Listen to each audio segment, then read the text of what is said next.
1부 7시 반 예배가 있고 2부 9시 예배가 있습니다. 그리고 이제 3부 11시 예배가 있는데 1부 예배를 제가 이제 딱 들어오니까 전혀 낯선 분이 아니죠. 한 분이 왔어요. 근데 이제 거기는 신앙생활을 전혀 안 한, 또 부모님이 불교시고 그런 분이 앉아 있어요. 그래서 제가 그것을 보는 순간 제가 설교 원고를 봤습니다. 설교 원고를. 참 이렇게 설교하면 알아들을까.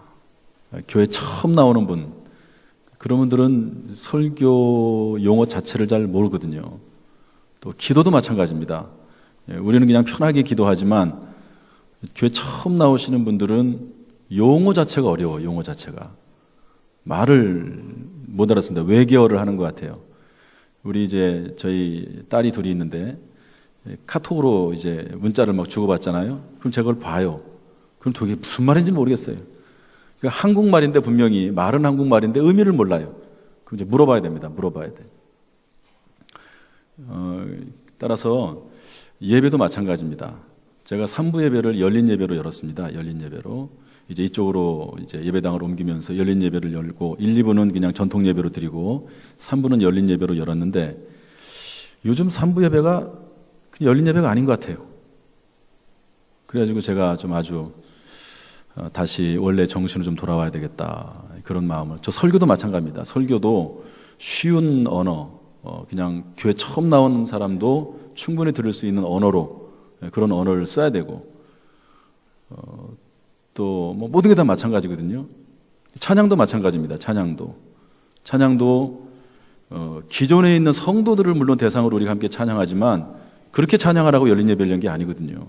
찬양도 좀 이렇게 쉽게 가슴을 열 수 있고 편하게 할 수 있는, 누구든지 와서 들어도 찬양할 수 있는, 함께 그냥 동참할 수 있는 그런 찬양을 이제 해야 되는데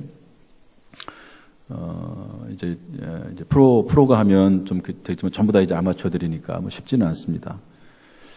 그리고 이제 뭐든지 이 청중 중심으로 돼야 되거든요. 청중 중심이. 내가 말을 한마디 하더라도 여기 앉아 있는 분들 중에는 참 이 교회 설교가 어렵습니다. 여러분들 뭐 그냥 설교 들으니까 그런가 보다 생각하지만 어렵습니다. 왜 어렵냐면 이 안에는 남자, 여자, 나이가 학생, 청년, 직업도 다르고 성격도 다르고 다 다릅니다.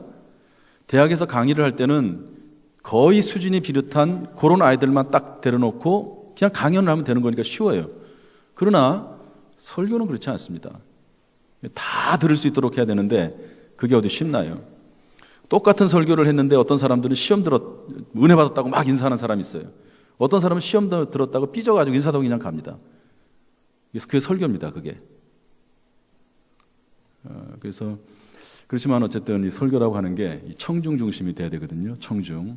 그래서 어쨌든지 간에 내가 찬양을 하든 또 기도를 하든 설교를 하든 들을 수 있도록 들리게 그렇게 설교를 하는 게, 찬양을 하는 게 중요합니다. 그러다 보면은요, 이게 잘 이렇게 배려를 해야 됩니다. 배려를. 시간도 배려를 해야 되고, 저는 예배 시간을 배려하려고 무전 애를 쓰거든요. 저는 어떤 일이 있어도 뭐 12시 10분을 넘지 않으려고 합니다. 예배 시간도 중요하거든요. 예배 시간 중요합니다. 찬양도 제가 부탁을 하거든요. 찬양을 시작할 때는 임례송을 해라. 끝날 때는 무슨 곡을 해라. 중간은 알아서 해라. 그렇지만 곡을 찬송가를 꼭 하나 넣어라. 왜냐하면 성도들 대부분이 연세가 있기 때문에 찬송가를 불러야 됩니다. 찬송가를. 그래야지 가슴이 열리거든요. 사람이. 가슴이. 그래서 이제 제가 이제 기준을 주는데 하다 보면은 이제 본인의 의욕이 앞서가지고 그러지 못할 때도 있습니다. 그래서 그런 것들을 지켜나가야지 공동체가 서로 이제 좀 편안한 거죠.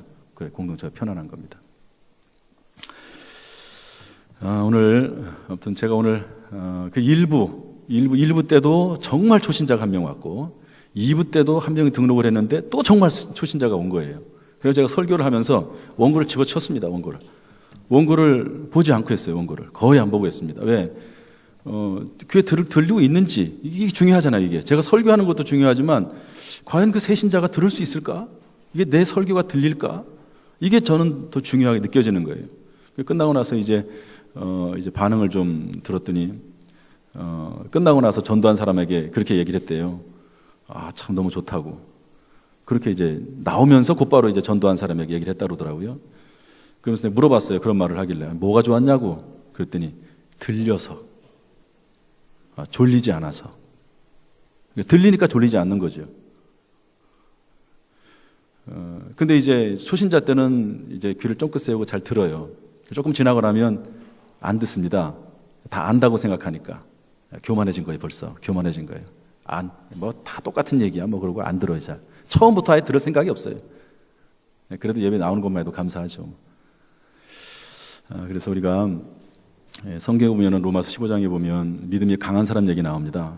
믿음이 강한 사람이 어떤 사람인가? 믿음이 강한 사람은 막 리더십이 좋고 목소리가 크고 똑똑하고 봉사 많이 하고 헌금 많이 하고 이런 사람 믿음이 강한 사람이 아니고 성경에는 뭐라고 되어 있냐면 믿음이 강한 자는 믿음이 약한 자를 돌아보고 이렇게 되어 있습니다. 어떤 사람 믿음이 강한 사람이냐? 믿음이 약한 사람을 돌아보는 사람이 믿음이 좋은 사람이에요. 다른 거 없습니다. 예를 들어서 아버지 어머니가 어떤 사람이 아버지 어머니입니까? 애를 낳아서 돌보는 사람이 아버지 어머니예요. 믿음이 있고 성장했다 성숙했다 딴 거 아닙니다. 데모하듯이 똑똑해가 소리 지르고 자기가 아는 걸 밝히고 그게 믿음이 좋은 게 아니에요. 믿음이 좋은 거는 어려운 사람들, 힘든 사람들, 믿음이 없는 사람들 이런 사람도 돌보는 사람이 믿음이 좋은 사람입니다. 부모님처럼. 성경적인 개념입니다. 믿음이 좋다는 말이. 그래서 우리 교회가 믿음이 좋은 사람들이 많은 교회, 믿음이 좋다는 게 뭔지를 아는 교회, 이런 교회가 됐으면 좋겠다. 그런 마음이 오늘 제가 1, 2부 예배를 하면서 들었어요. 1부 예배. 정말 그분은 교회 처음 나온 거거든요. 이분에게 또 내가 뭐라고 설교를 해야 되나. 자, 오늘은 신명기 16장 13절부터 17절 말씀을 가지고 같이 은혜를 나누고자 합니다. 우리 먼저 13절 말씀 읽겠습니다. 13절 시작. 너희 타작마당과 포도주 틀에 소출을 거두어 드린 후에 이래 동안 초막절을 지킬 것이요. 여기 이래라고 하는 말 요즘 안 씁니다. 성경에 저는 사흘이라고 하는 말도 조금 불만이에요. 요즘 젊은 사람들 사흘이라는 말 안 씁니다. 3일이래, 3일. 사흘이라는 게 3일이잖아요. 저는 옛날에 헷갈렸어요. 사흘이 4일인가? 요즘 사흘은 3일이잖아요. 근데 왜 굳이 사흘이라고 쓸까? 젊은 사람들이 눈 알아듣게 3일 이러면 되지. 저는 옛날에 그런 생각도 했습니다. 이래라고 하는 말 안 써요. 7일을 이래라고 하잖아요. 이래. 타작마당 이런 말 잘 안 쓰고 소출 이런 말 안 쓰고. 그 다음에 초막절 이런 말이 있는데 초막절이라는 말이 참 어렵습니다. 여러분 초막이라고 하는 말이 뭐냐면 이제 영어로 말하면 텐트입니다. 텐트. 이스라엘 사람들이 텐트절을 지켰어요. 텐트. 도대체 왜 텐트절을 지켰느냐? 이스라엘 백성들이 애굽이란 말도 어려워요. 애굽이란 말도 사회에서 안 쓰는 말입니다. 애굽이 뭐죠? 뭐를 애굽이라고 하죠? 이집트를 말합니다. 우리 사회적 용어로는 이집트. 이집트 사람들에게 300년 동안 종살이 했습니다. 우리나라는 일본 사람들에게 몇 년 일제 치하에 있었죠? 36년 있었는데 이스라엘 사람들은 300년 동안 있었습니다. 300년 동안. 그러다가 하나님께서 그 이스라엘 백성들의 기도를 들으시고 모세라고 하는 위대한 용부자를 보내셨습니다. 그래서 애굽에서 탈출시켰습니다. 이걸 뭐라고 그러죠? 출애굽이라고 합니다. 출애굽. 어렵죠 이것도. 출애굽. 성경에 출애굽기 그러는데 출애굽. 애굽에서 나왔다는 겁니다. 모세와 함께. 그래서 애굽에서 나와가지고 어디로 가죠? 가나안. 젖과 꿀이 흐르는 땅 가나안. 이 말은 또 어떻게 세상 사람들이 잘 알아요. 젖과 꿀이 흐르는 땅 가나안 땅으로 가게 됩니다. 그런데 이 애굽에서 이집트에서 가나안까지 가는 거리는 천천히 걸어가도 40일 걸립니다. 그런데 이 거리를 몇 년 걸려서 가냐면 몇 년 걸리죠? 40년 걸려서 갑니다. 왜 그렇습니까? 하나님 말씀 안 들어서 그래요. 가나안 땅에 며칠 안 돼서 도착을 합니다. 그런데 정탐꾼을 보냈는데 정탐꾼들이 10명, 12명을 보냈는데 2명은 우리가 들어갈 수 있다 얘기하고 10명은 부정적인 보고를 해요. 우리는 마치 메뚜기 같습니다. 저 사람들은 너무 큽니다. 우리가 여기 온 것이 잘못됐습니다. 우린 망했습니다. 이러니까요, 하나님이 진노하셨어요. 왜 믿음으로 행하지 않느냐? 내가 분명히 가나안 땅에 들어보려고 했는데 왜 믿지를 않느냐? 그래서 하나님께서 이들을 회군시키십니다. 그래서 계속 뺑뺑뺑뺑 돌다가 요 길을 계속 광야를 돕니다. 몇 년 동안? 40년 동안 돌아요. 우리가 하나님 말씀에 순종해 살면 하나님의 은혜와 있고 복이 있습니다. 그런데 하나님 말씀에 순종하지 않으니까 하나님께서 심판하시는 거예요. 세상 불신자들은 상관이 없습니다. 불신자들은 하나님이 내버려 두세요. 로마서에 보면 내버려 두사. 하나님의 자녀가 아니니까. 그러나 하나님의 자녀는 하나님 말씀대로 살지 않으면 하나님이 내버려 두지 않습니다. 하나님이 경고하세요. 하나님이 가만 안 놔두십니다. 돌아오게 하시는 거예요. 그래서 40년 동안 이제 광야 생활을 방황하게 되는데, 그때 뭐 했냐? 40년 동안 그렇다고 정착하는 게 아니거든요. 어느 한 곳. 그러니까 텐트를 치고 하나님께서 지시하시면 어느 장소에 딱 머물러 가지고 지시하는 기간 동안 머물러 있다가 하나님이 또 명령하시면 텐트를 걷어가 또 움직이다가 또 하나님이 지시하시면 또 텐트 치고 있다가 또 하나님이 또 지시하시면 텐트 걷어가 또 움직이고, 이거를 계속 40년 동안 반복하다가 그 자리를 맴맴 돌다가 40년 만에 다시 들어간 겁니다. 그때는 이미 모세도 나이가 많이 들었고, 그 이후에 여호수아라고 하는 후계자가 나와가지고 이제 가나안 땅에 들어가지 않습니까? 그때 이 초막절을 지킨 것을 기념해서 하나님 앞에 절기를 지켜라, 명절을 지켜라, 그렇게 되는 겁니다. 초막절에 너희들 고생 많이 했지, 하나님 말씀 내 말 안 했다가 고생했지, 그거 기념하고 있어. 그리고 너희들 내가 비록 광야를 돌게 했지만 그 가운데서도 내가 너희들을 지켜줘서 메추라기와 만나를 보내주고, 그리고 물을 주고 옷과 신발이 헤어지지 않도록 내가 돌봐주지 않았냐. 그러니까 하나님 앞에 감사함으로 그날 절기를 지켜, 너희 후손 대대로 절기를 지켜, 이렇게 하나님께서 말씀을 했습니다. 그런데 그날이 초막절입니다. 초막절. 초막절이 되면 우리는 이제 명절이 뭐가 있죠? 추석하고 설날이 있습니다. 며칠 쉬지요? 며칠 쉬어요 도대체? 물어보면 빨리빨리 대답을 해야 되는데 대답을 빨리빨리 안 하면 졸고 있다는 얘기예요. 제 판단은 그렇습니다. 며칠 쉬죠? 3일.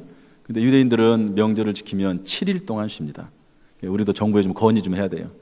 그래가지고 우리도 7일 쉬게 해달라. 그럼 한 대 맞을 겁니다.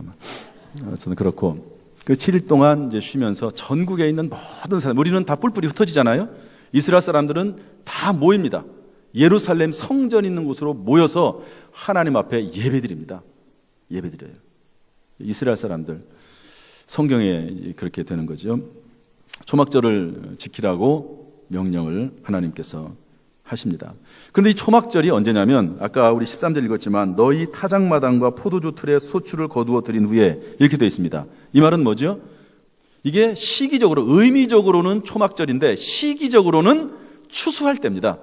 그러다 보니까 이게 어느 절기하고 맞냐면 오늘날 우리의 추수감사절하고 맞아요. 제가 오늘 본문을 정한 이유가, 이 본문을 정한 이유가 오늘날, 여기는 초막절이지만 시기적으로는 오늘날 추수감사절하고 맞기 때문에 이 본문을 정하게 됐습니다. 오늘 이 본문을 통해서 절기를 어떻게 지내야 될지, 특별히 추수감사절기를 어떻게 지내야 될지 배우는 시간 될 수 있기를 소망합니다. 그래서 14절 말씀 보면 뭐라고 되어 있냐면, 절기를 지킬 때에는, 이렇게 되어 있습니다. 따라서 합시다. 절기를 지킬 때, 우리가 다음 주일날 추수감사주의를 드리고, 또 7월 첫 주간에는 맥주감사절을 드리고, 또 4월에는 부활절을 드리고, 12월 달에는 성탄절을 드리잖아요. 전부 다 절기입니다. 이 절기를 드릴 때 어떻게 해야 될지 알았으면 좋겠습니다. 뒤에 교육자들이 있으면 좀 안내를 좀 해주세요. 교육자 누가 있죠? 누가 있어요 뒤에? 임 전사님 빨리빨리 움직이지 왜 딴 사람 시키고 그래요?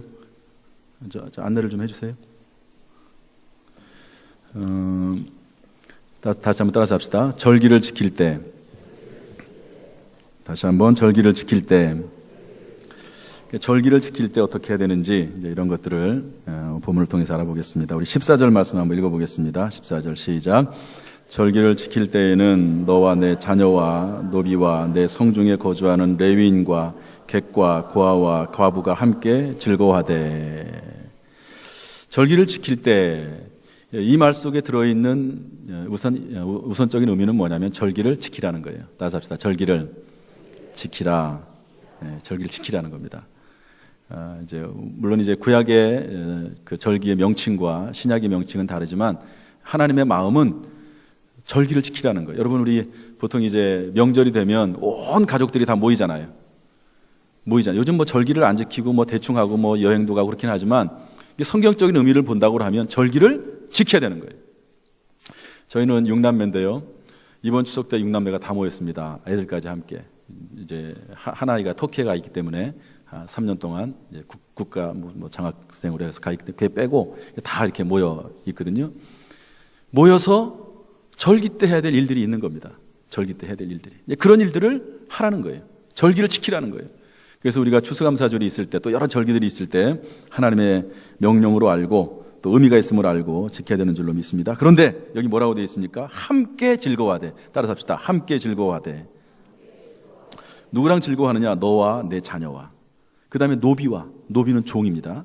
그 다음에 내 성중에 거주하는 레위인과, 레위인은 오늘날로 말하면 교육자들을 말합니다. 객과 고아와 과부가 함께. 객과 고아와 과부, 사회적으로 어려움을 당하는 사람들입니다. 그러니까 하나님께서는 절기를 지내는데 그 절기를 지낼 때 우리들은 명절을 지낼 때 그냥 가족끼리만 합니다. 가족끼리만 하는데 그게 아니고 하나님의 마음은 뭐냐면 그거를 국가적으로, 사회적으로 절기를 지키라는 거예요. 절기를 지키라는 겁니다. 그래가지고요, 그날에 모든 사람들이 다 모여가지고 서로 가족끼리 함께 기뻐하고 즐거워할 뿐만 아니라 어려움 당하는 사람들, 사회적으로 힘든 사람들, 고통당하는 사람들, 그런 사람들과 함께 또 영적 지도자들과 함께 즐겁게 지내라고 성경은 말씀을 하고 있습니다. 함께 즐거워한다. 하나님의 마음은요, 늘 레위인, 객과 고아와 과부, 가난하고 어려운 사람들에 대한 관심이 항상 있습니다. 절기를 지내더라도. 그래서 어떤 교회들은 이 맥추감사절하고 추수감사절 이런 절기를 지낼 때는요, 들어오는 헌금을 꼭 어려운 사람들을 위해서 다 씁니다. 그런 교회들이 있습니다. 저는 그 성경적이라고 봅니다. 여기 이제 앞으로 16절에 읽어볼 텐데요. 하나님이 그 택하신 곳에 여호와를 배웁고, 그럴 때 빈손으로 여호와를 배웁지 말고, 이렇게 돼 있거든요. 하나님 앞에 예물을 드리라는 겁니다. 그런데 이유가 뭐냐면 이것을 통해서 서로 함께 즐거워하고 그리고 가난하고 어려운 사람들을 돕기 위해서 하나님의 마음이 늘 그쪽으로 향해 있음을 우리에게 알려주고 있는 그런 말씀입니다. 이번에 이제 지난 해부터 추수감사주일에는 우리가 찬양 축제를 하잖아요. 윷놀이도 하고 또 이제 행운권 추첨도 하고 그렇게 하는데 저는 그게 참 좋다고 생각을 합니다. 그런 일을 통해서 성도들이 함께 모이는 거죠. 함께 모이는 겁니다. 즐거워하고. 어찌됐든지 간에 저는 성도들은 좀 함께 즐기고 모이고 어울릴 수 있어야 된다고 저는 생각을 합니다. 성도들끼리는 그래야 된다고 봐요. 함께라고 하는 말, 얼마나 중요한 말인지 몰라요. 함께라고 하는 말. 그래서 그 록펠러라고 하는 분이 있습니다. 록펠러, 여러분 잘 아시는 분이죠. 인류 역사상, 그분은 뭐 한 세대를 말하는 게 아니라 인류 역사를 다 따져봐야 됩니다. 인류 역사상 가장 부자였던 사람, 그 사람이 록펠러입니다. 그런데 그 록펠러에게 그의 어머니가 항상 가르쳐 왔던 10가지 교훈이 있습니다. 뭐 여러 예배에 관련해서 그렇고 뭐 여러 가지 뭐 교훈들이 있는데 그 중에 한 가지가 뭐냐면 원수 맺지 말라. 절대로 원수 맺지 말라. 왜냐하면 사람과 원수를 맺으면 언젠가는 그 일 때문에 어림을 당한다. 원수 맺지 말라. 그렇게 평생 가르쳤어요. 원수 맺지 말라고. 사람이 원수를 안 맺으려고 해도 뭐 쉽지는 않습니다. 그러나 원수 맺지 말라는 거예요. 원수 맺지 말아라. 여러분 저를 보십시오. 잘 보세요. 우리가 살 때는 두 가지 관계가 있습니다. 하나는 하나님 관계고 하나는 인간 관계입니다. 하나님 관계, 인간 관계. 하나님 관계는 절대적입니다. 하나님은 완전하신 분이기 때문에 하나님께서 명령하시면 그 명령은 100%입니다. 틀림이 없습니다. 거기에는 순종밖에 없습니다. 하나님 앞에 순종하는 것밖에 없죠. 절대적이니까. 그러나 인간관계는 그렇지 않습니다. 하나님은 절대적이기 때문에 우리가 순종하지만 인간관계는 절대적이지 않습니다. 여기 앉아 계신 분 중에서 저를 포함해서 완전한 사람이 누가 있습니까? 다 그놈이에요. 죄송합니다. 그놈이라고 그래서. 여자도 얘기를 해야 되는데 여자는 잘 얘기를 안 했어요. 못하고. 다 그놈이 그놈이에요. 똑똑하면 얼마나 똑똑하겠습니까? 잘났으면 얼마나 잘났겠습니까? 공부를 했으면 얼마나 많이 배웠으며. 여러분 박사라고 해봤자 자기 분야 그거 조금 하나 아는 거지 얼마나 많이 알겠어요. 그놈이 그놈이지. 그런데 뭐가 자기는 똑똑하다고 비난하고 욕하고 비방하고 그럽니까? 인간관계가 틀렸어요. 인간관계는 못하는 겁니다. 그러니까 하나님이 기뻐하시는 일도 아닙니다. 그게. 절대적인 게 있고 상대적인 게 있거든요. 성경은 가난한 사람도 함께하고 조금 잘 배운 사람도 못 배운 사람도 부자도 함께 할 수 있는 사람이 믿음이 좋은 사람입니다. 그런 사람이 믿음이 좋은 사람이지 자기가 옳고 똑똑하고 그게 믿음이 좋은 게 아니에요. 하나님 관계에서는 절대적이어야 됩니다. 그러나 인간 관계는 두루두루 함께하고 협력하고 그러는 거죠. 성경적입니다. 그게 성경적입니다. 성경은 말합니다. 절기를 지킬 때 너희들끼리만 네 마음에 드는 사람들끼리만 끼리끼리 뭉치지 말고 그러지 말고 두루두루 마음을 열고 어울 줄 알아야 된다. 그게 하나님 기뻐하시는 일이라고 말씀하고 있습니다. 할렐루야. 할렐루야. 이게 절기를 지킬 때 하나님 우리에게 주시는 마음입니다. 마음. 하나님의 마음. 하나님은 그런 마음을 가진 사람을 기억하시고 하나님께서 그런 믿음 있는 사람을 하나님이 축복하시는 줄로 믿습니다. 두 번째 말씀 볼까요? 15절 말씀 읽습니다. 15절 시작. 내 하나님 여호와께서 택하신 곳에서 너는 이래 동안 내 하나님 여호와 앞에서 절기를 지키고 내 하나님 여호와께서 내 모든 소출과 내 손으로 행한 모든 일에 복 주실 것이니 너는 온전히 즐거워할지니라. 아멘. 두 번째도 즐거워라는 건데요. 근데 하나가 더 붙죠. 뭡니까? 복 주실 것이니 이렇게 되어 있습니다. 복 주실 것이니. 여러분 하나님의 말씀대로 예배드리고 절기를 지키고 하나님의 말씀대로 살 때 하나님이 주시는 복이 있는 줄로 믿습니다. 하나님이 주는 복이 있다는 거예요. 제가 결혼식 주례를 꽤 합니다. 이번에 여섯 가정이 이제 결혼을 하는데요. 가을에. 그중에 제가 4가정을 이제 주례를 합니다. 2가정은 이런저런 사정으로 이제 못하게 됐고, 그런데 이제 주례를 하게 되면 여러분 혹시 제가 주례를 안 하더라도 한번 저를 좀 만나게 좀 해주세요. 왜냐하면 제가 주례를 하면은 꼭 제가 1시간 동안 얘기를 합니다. 제가 여태까지는 제가 주례한 가정 중에서 한 가정도 이혼을 한 가정이 없습니다. 그런데 이혼하는 가정이 많아요. 그래서 제가 그 이유를 생각을 해보면은요, 아주 단순한 건데 간단한 건데 그거를 몰라서 이혼하는 경우가 많습니다. 그게 점점 쌓이고 골마가지고 터져가지고 이혼하는 경우가 있습니다. 그래서 제가 결혼 생활을 하면서 지금까지 목회를 하면서 수많은 사례를 보면서 결혼 생활에 있어서 꼭 필요한 거 몇 가지, 그거는 내가 꼭 얘기하고 싶어서 1시간 동안 저를 만납니다. 제가 꼭 만나자고 그래요. 혹시 저하고 주례하지 않아도 저를 좀 만나게 해주세요. 제가 그 얘기를 하고 싶어서 그러는 거예요. 하고 싶어서. 그런데 주례를 하면서 제가 이것저것 다 물어보죠. 물어보다 보면 이런 사람이 있습니다. 부모를 잘 만난 사람이 있어요. 그런 부모가 집을 사줍니다. 근데 어떤 사람은 자기가 다 해야 되는 사람이 있습니다. 저는 부모님께 받지 못했습니다. 저는 지하 반지하에 살았는데요. 그때 전세비도 제가 마련했습니다. 그리고 제가 이제 살았는데 우리 집사람 유치원 교사이기 때문에 우리 집사람 제가 그때 대학원생이었어도 우리 집사람이 다 먹여 살렸습니다. 저를. 얼마나 감사한지. 그러니까 그런데요. 부모를 잘 만나면 자식이 그 부모의 은혜를 입고 사는 거잖아요. 마찬가지로 여러분 하나님이 주시는 복이 있습니다. 부모가 주는 복이 있고 하나님이 주시는 복이 또 있어요. 하나님이 주시는 복이. 아무리 사람이 똑똑해도 안 되는 건 안 됩니다. 어리숙해도 잘 되는 사람은 잘 됩니다. 왜? 자기의 노력을 뛰어넘는 어떤 또 다른 은혜가 있습니다. 또 다른 은혜가 있어요. 제가 얘기 한번 또 하겠습니다. 구피 이야기죠.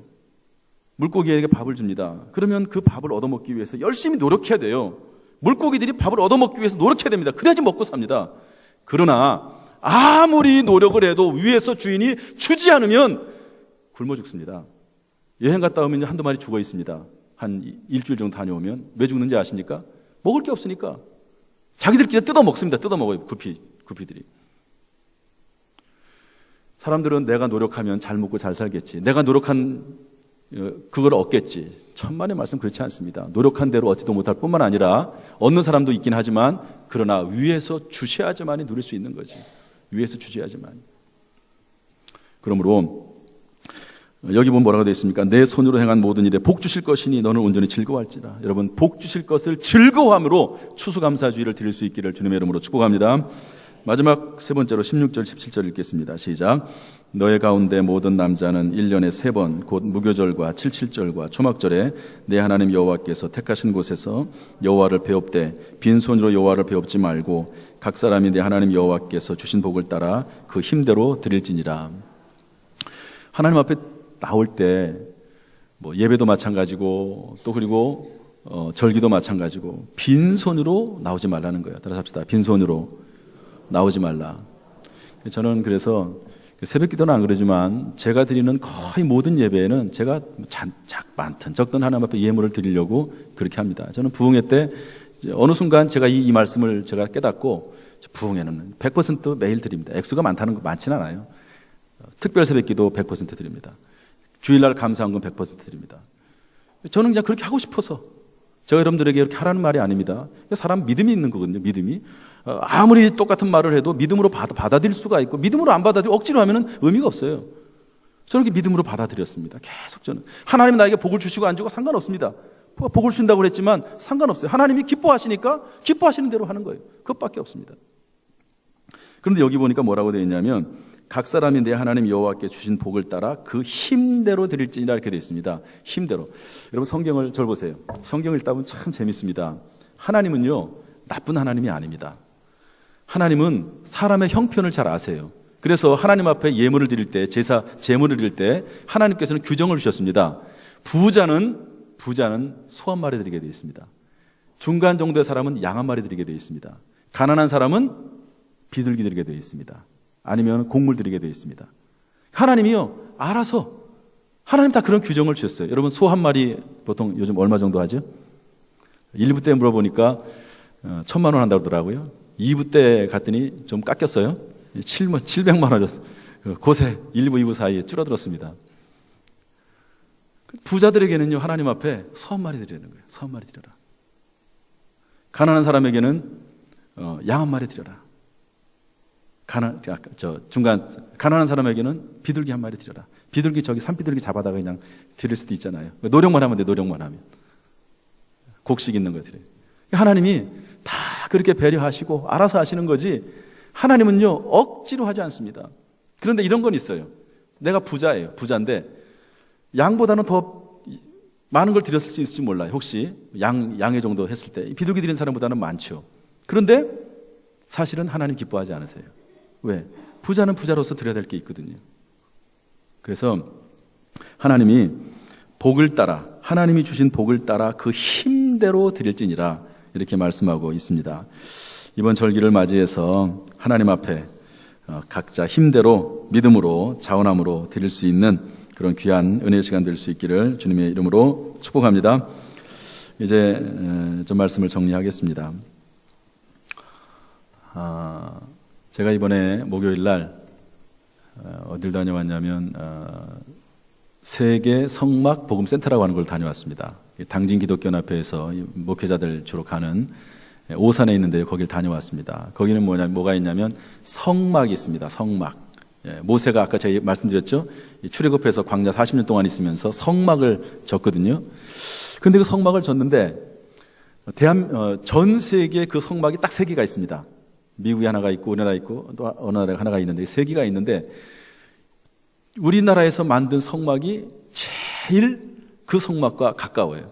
특별히 성막에는 휘장이 있습니다. 이게 성막이 있으면 성막들이 있고 이제 성소가 있고 그러니까 마당은 쉽게 말해 주차장은 성막들입니다. 그리고 문을 들어오면 이게 지성소가 있고 그 휘장으로 되어 있고요. 그 다음에 성소가 있고 지성소가 있는데 이거는 뭐 강단을 말합니다. 그 당시로 말을 하면 그렇게 이제 되어 있는데 휘장이 전부 짜게 되어 있습니다. 휘장을 짜게 되어 있는데 얼마큼 휘장을 사람 일일이 다 짜가지고 휘장을 만들게 되어 있는데 그 두께가 20cm입니다.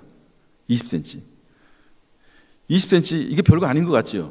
그런데 그 교회에서 그 성막을 지면서 이 성막 휘장을 성도들이 짰습니다.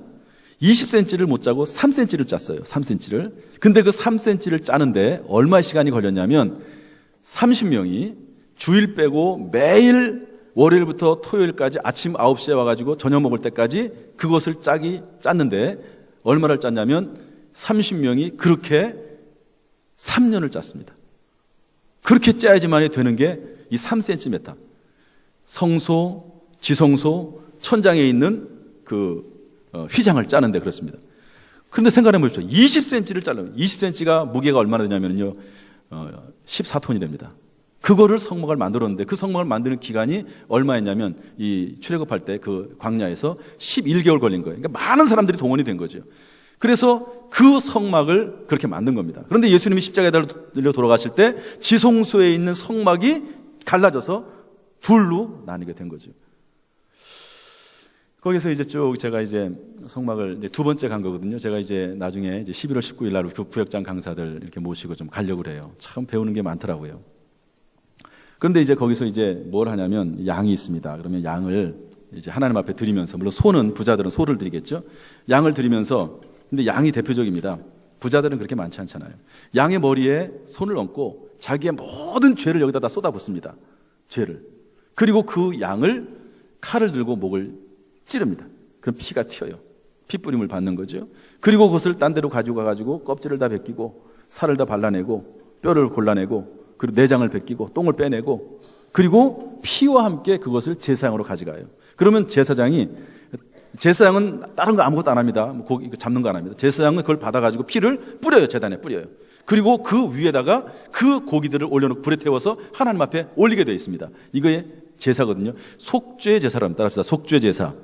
그러니까 내 모든 죄를 대신해서 이 양이 죽는 겁니다. 마찬가지로 예수님께서 내 모든 죄를 대신해서 십자가에서 죽으신 겁니다. 구약 성경 때부터 이미 우리에게 알려준 거죠. 예수님께서 저와 여러분의 죄를 대신해서 십자가에서 죽으셨다는 사실로 인해서 늘 감사할 수 있기를 주님의 이름으로 축복합니다. 그런데 옛날에는 안 들렸는데 이번에는 들리네. 양이라는 동물이 이렇다는 거예요. 칼로 목을 찌르는데 아무 소리도 안 한다는 거예요. 망치로 머리를 때려도 아무 소리도 안 한답니다. 심지어 양을 가져다가 배를 갈라도 아무 소리도 안 한다는 거예요. 전 듣고도 못 믿겠어요. 한번 확인해보고 싶어요. 한번 정말로. 양이 그런 짐승이랍니다. 마치 예수님께서 십자가에 달려 돌아가실 때 아무런 반응하지 않으셨듯이 어린 양 되신 예수께서 그렇게 했던 것처럼 양이 실제로 그렇다는 거예요. 실제로. 그러면서 양과 염소를 비교해 주더라고요. 그럼 염소는 어떻게 하느냐? 끌려갈 때부터 안 끌려온답니다. 끌려올 때부터. 그리고 막 소리 지르고 그리고 발버둥 치고 그게 염소라는 거예요. 그러면서 양과 염소가 그렇게 구분된다. 양과, 이 성경에 우리 양에 대한 비유 하잖아요. 양에 대한 비유. 양은 그렇다는 거예요. 염소는 그렇다는 겁니다. 그래서 어린 양 되신 예수 그리스도, 하나님의 말씀에 순종함으로 아무런 말씀도 아니하시고 그 십자가를 신 예수 그리스도, 그 모습이 어린 양 되신 예수 그리스도를 나타낸다. 이런 얘기도 하는 걸 들었습니다. 자, 그런데 저를 보세요. 그런데 성막 시대가 끝나고 성전 시대가 됩니다. 그런데 그 성전은 누가 짓냐면 솔로몬이 짓습니다. 솔로몬 최고의 부자 왕입니다. 가장 강대국 솔로몬입니다. 전쟁이 없는 평화 시대 솔로몬입니다. 솔로몬 하면 생각나는 게 지혜의 왕입니다. 그런데 역사적으로 솔로몬은 가장 많은 우상을 섬겼던 왕입니다. 2천, 3천, 부인들이 1000명이잖아요. 그러니까 그 모든 우상 가져온 것들 다 인정을 해줬어요. 우상을 가장 많이 섬겼던 왕이 솔로몬입니다. 제사장들을 가장 많이 죽인 왕이 솔로몬입니다. 하나님께 솔로몬을 싫어하셨어요. 경고하셨습니다. 너 그러지 마라. 우상 숭배하지 마라. 너 그러다가 망한다. 그러지 마라. 계속 경고했거든요. 그런데 솔로몬이 돌아오지 않습니다. 그런데 희한한 게 뭐냐면 하나님께서 솔로몬을 심판하지 않습니다. 징계하지 않습니다. 왜 그런지 아십니까? 제가 성경 말씀 하나 읽어드릴게요. 잘 들으십시오. 열왕기상 11장 12절 말씀 보면 이렇게 되어 있습니다. 그러나 내 아버지 다윗을 위하여 너의 세대에는 이 일을 행하지 아니하고 너의 아들의 손에서 빼앗으리라. 이렇게 되어 있습니다. 솔로몬이 잘못했는데 솔로몬을 하나님이 징계하지 않으세요. 심판하지 않으십니다. 왜? 아버지 때문에. 아버지하고 한 약속이 있는 거예요. 제가 그 이야기를 들으면서 얼마나 마음에 생각을 했냐면, 여러분, 우리가 혹시 여기서 그래도 편안하게 사는 이유가 있다고 하면 우리의 부모 때 우리가 신앙생활을 잘해서 부모가 쌓아놓은 기도가 있기 때문에 우리가 그나마 사는 거예요. 이것을 반대로 말을 하면, 내가 만약에 신앙생활을 제대로 못하면 내 자녀 때에 그 모든 화가 임한다는 거예요. 적어도 솔로몬의 이야기는 그렇습니다. 솔로몬의 이야기는 그래요. 그러므로 여러분, 심은 대로 거두게 되어 있습니다. 심은 대로 거두게 되어 있습니다. 여러분, 십자가도 우리는 공짜로 예수님의 십자가를 믿고 구원을 받았지만 하나님께서 예수 그리스도를 통해서 피를 심었기 때문에 우리가 구원받은 것 아닙니까? 마찬가지로 심은 대로 거두게 되어 있습니다. 내가 심은 것 자녀가 거둡니다. 그러므로 하나님 앞에 시간을 들이든 물질을 들이든 또 내 몸을 들이든 여러분, 그거 아까워하지 마십시오. 하나님 앞에 겸손하게 믿음으로 감사함으로 하나님 앞에 드리면 당대가 됐든 후대가 됐든 하나님께서 오늘 말씀처럼 반드시 복을 주시게 되는, 복을 주시는 분이 우리 아버지 하나님이신 줄로 믿습니다. 우리가 이 믿음 가지고 사는 겁니다. 이 믿음 가지고 말하는 거고, 이 믿음 때문에, 이 믿음의 근거에서 행동하는 거죠. 우리는 세상 사람들의 원리에 따라 살지 않습니다. 우리는 세상의 어떤 원리에 따라 살지 않습니다. 하나님의 말씀에 따라 사는 하나님의 백성이요 하나님의 자녀인 줄로 믿습니다. 우리 모든 성도들에게 초막절의 은혜, 또 추수감사절의 은혜가 충만하기를 주님의 이름으로 축복합니다. 기도하겠습니다.